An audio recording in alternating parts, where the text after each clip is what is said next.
Joining me now is Democratic Senator Amy Klobuchar of Minnesota.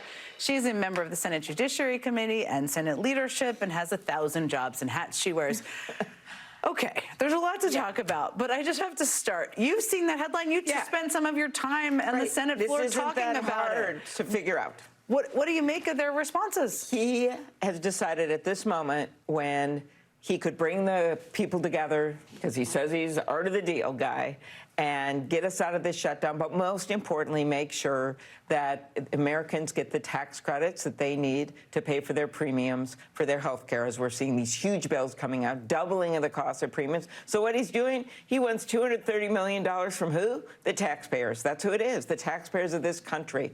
And he is literally treating the Justice Department like his own law firm. And guess what? Some of the people there in high positions were his lawyers. It is like that wrecking ball that he took to the East Room, that horrible image of him destroying a historic building today. That's what he's doing to our justice system. And he just wants to say, are they going to say, yeah, sure, whatever you want, we'll give you $230 million for literally cases that were disposed of only because you became president? I mean, Todd Blanche is one of the people who would decide. Are you worried they may give it to him? It would happen confidentially. He was actually asked about this at his hearing, his nomination hearing, and he implied that he would conflict himself out of some of these things. I don't know, but let's say he does. Then who's the poor one left who's going to say, oh, no, Mr. President, when he fires every single person who doesn't do what he wants? And that is the problem. These lawyers are supposed to take, and they do take, an oath to represent the people, not the president. And the fact that this is taxpayer money while people's grocery bills are bleeding out, while they've got electricity bills that are way too high, while they can't even afford their health care premiums, and he goes, builds a ballroom, wrecks the East Room, and then distracts everyone. And this is my view. He thinks, what headline, wow, what can I really get out there that's going to make people not realize what's happening to them? He does that. He pardons George Santos, you know, the Spider-Man producer,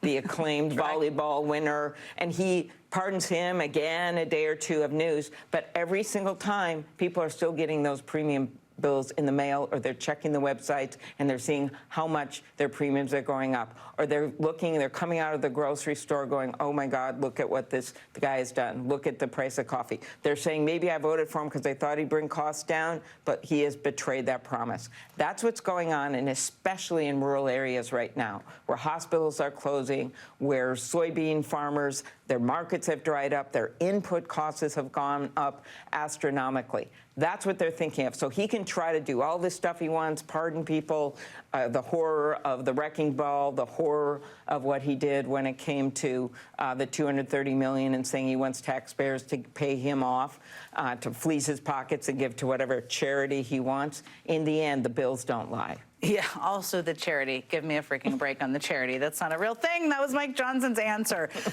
You helped Senator Merkley. You were kind of a helper. I was there early this morning. You were there early this morning. You also helped Senator Booker. I don't know how much caffeine you drink every day or how much you all drink. I'll note also, I said this at the top of the show, Senator Merkley's turning 69 years old later this week, for people out there who think they're too tired to be active.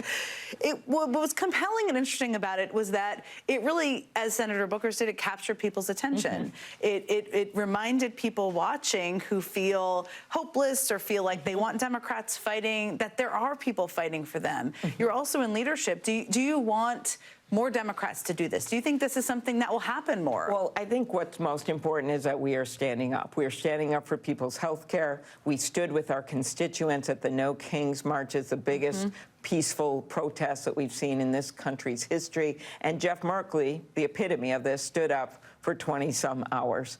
Not quite Corey's record, but he stood up through the night. And I think that people can stand up in many different ways. Sometimes it's speeches on the floor, or sometimes it's just going out there to, farmlands, to red counties, to red states. And I think it's really important, as we see the weeks unfold here, that Democrats keep speaking up in the red states, and that we go to these red states. Why? 75% of the people that are on Affordable Care Act plans that are going to see these premium increases are in states Donald Trump won.